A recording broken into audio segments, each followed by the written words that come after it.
Hello and welcome to this class. I'm so excited to start off with this paint class. And the very first thing that we're going to do is I want to show you how to get the images on your canvas. So you can download the printables in JPEG and in PDF files. And this is how they will look. They're sorted by painting 1 to 6. There's also a thumbnail of the preview. And when you open painting 1, the PDFs, you'll see the first one is the complete drawing. And then there's 3 other images. Some paintings have 3 images and some have 4, depending on how I drew it on the canvas.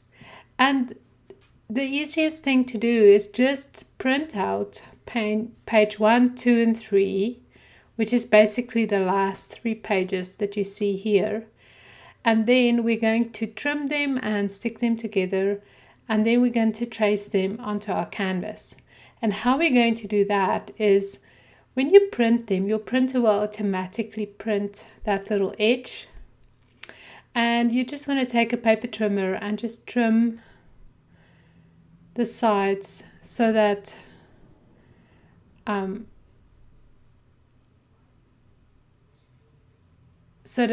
there's no edges. And I've numbered them 1, 2, and 3, and they always go from left to right. So number 1 will be top left, number 2 will be top right, number 3 will be bottom left, and number 4 will be bottom right. And you just want to trim the edges on the sides that we're going to adhere together. So you don't have to trim the top and the left side of number 1. So that they will match up. So you just want to match them up more or less. They don't even have to be perfect. And then just take sellotape and just stick them together roughly.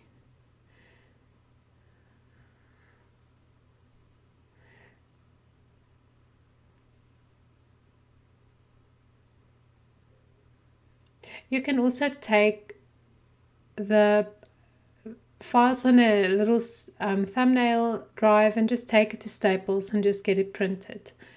And again, just match it up and then just stick it together. So this is basically how your drawing will look. And now we're going to trace it onto the painting. And I designed this to be 16 by 20 inches. There's your canvas, and you can see how it fits the canvas perfectly. Now you just want to make sure that it lines up. The edges line up, and then you're going to take carbon paper, and you can buy these at Staples or any office supply store. Maybe you still even have some in your drawer from your typing days. And then with the back of a paintbrush, you just want to draw the whole design. Just want to draw it onto your page. So I don't know if you can see it, but where my hand is flat on the design there, on the left side, the left side of number 1 and the top side lines up. And that's how I will know that if I have to move anything, that I will place it in the right place again. You can also stick the top part to your canvas just with sellotape so that it lifts up, and then you can just move your carbon paper. So that's just an easy fix. Carbon paper is so cheap.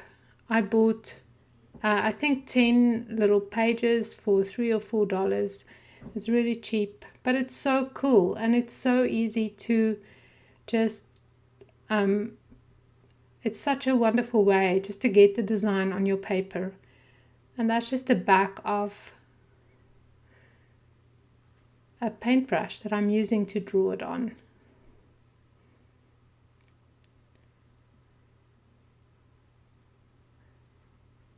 So it doesn't even have to be perfect because we are going to paint over it and draw over it with our paint. And it's just great and easy way to do it. But try and do it as good as you can, possibly can. It's a little bit of work, but it's absolutely worth doing this. And I have designs for all 6 paintings. So you can, if you only want to paint one painting, you can pick which one you want to use and do this process. I'm not going to show this process on every painting video and in every lesson that I'm doing. That's why I'm making a separate lesson where I only talk about this, right? So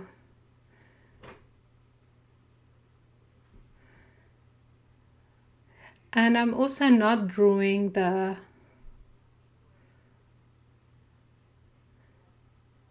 paint splatters, but I will show you how to add them when we do our paint drawing on it.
Okay, so this is the easiest way my brain could come up with how to duplicate my paintings and how to get the drawings on the canvas. Maybe you have a better idea, and if you do, please send me an email. I will, if you can give me a better idea how to get these drawings on a canvas for people that has never painted before, then I will give you a free class. I will. I will be so thankful, for I don't know everything, right? And I didn't want to use a light box because we do have oh, and that's the reason why you have to tighten your paint bottles every time. Okay, it's coming along, and now I'm just moving the carbon paper again. You can use one sheet over and over. And then again, I'm lining up the paper with number 1 on it, on the left side and top side, just making sure it's lined up. And then I'm just drawing the last few leaves. So not all the paintings have 4 pages, because some of them only have designs only on a part of the paper on the canvas, right? So but most of them have 4 little pages, and you just have to trim the edges and make sure it lines up. Okay, so once you have the drawing on your canvas, you can make yourself tea, haha, and then we are going to paint our drawing on. Now, I'm going to show you how I'm mixing the paint. So, no, I'm not going to show you. Apparently no. But I'll tell you. So I'm using Liquitex acrylic inks, and I'm mixing Prussian blue and a little bit of black in there. Some paintings have more black, some have more blue, and I'm using a number 2 or a number 4 Royal and Langnickel brush, but any type of small brush with a long, I just like the long handle of the brush, because it just makes for an easier flow. And then I'm just painting this on, right? And then this is how you can get a few paint splatters on there, is by just adding a little bit of water and then letting your paint flow. Right, so now you want to draw on your painting. One thing that I want to say is you can see how I'm altering the line width of my painting, and I'm not using the same width. Doing that makes the drawing interesting, it makes it beautiful, and it makes it it's just a good drawing practice. It's one thing that I remember when I was studying art. They just drilled it into us to alter our line texture, and it just makes for such an interesting, a way more interesting drawing than just to have everything the same width. And also what's interesting here is how the paint becomes drier, and then the line is lighter, and then you add more paint and it becomes darker. So again, I don't show this process on every painting, but every painting has a drawing in the downloads, and you can download either the JPEG or the PDF, whatever is easier for you to print. PDFs are sometimes easier to print, just because it's such a format that works with any program, and most computers can open PDFs. Also, what I want to say is if you want to do art journaling, you can use the same technique and even the same designs, and just draw them onto your art journal pages and paint them. I'm in fact going to work on an art journal page where I do exactly that. So you know what? These designs are not only for paintings. You can start off by just drawing them, printing them, and just painting them for practice if you want to, So I do put my canvas on a little jar of molding paste just to give it that little bit of a lift when I paint. And my iPad is usually there next to me because I do look at imagery of flowers. I have a Pinterest board. Oops, made a mess. Sorry, not sorry. Happy messes. So I add a little bit of black ink to my blue drawing container there, and that's just a little paper cup, and you can buy them at the dollar shop, and you get a gazillion of them for $2-3, and they're very handy when it comes to painting. The only thing is not to knock them over. So this takes time, and you have to have a little bit of patience. You can absolutely draw your own drawing on there, but if you're a beginner, then I would really suggest that you just do exactly as I'm teaching here. It will teach you so much, and your hands will learn the muscle memory of the doodles and everything that goes with it. So that's really the best way to learn, is just to copy. And that's exactly why I'm doing this class. So below the video, there will be a button that says "Got questions?" And if you have any question, please just send me an email and I will answer them for you, no matter how silly you think it is.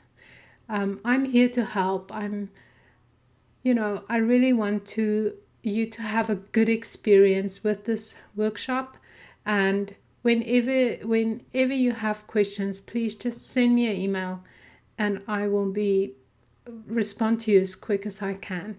And you know what? For all you know, many people have that same question. So if I get the same question a few times, I might add videos where I add explanations. Because one thing that I realize is that teaching painting online is there's going to be a few things that I don't know and that I might not be explaining as well as I could. So I really want you to let me know. Even this is a very fun process. I love this. It's meditative. It's because in a way you don't have to think. You don't have to invent anything. You don't have to figure out how to draw anything. You can just enjoy the process of it.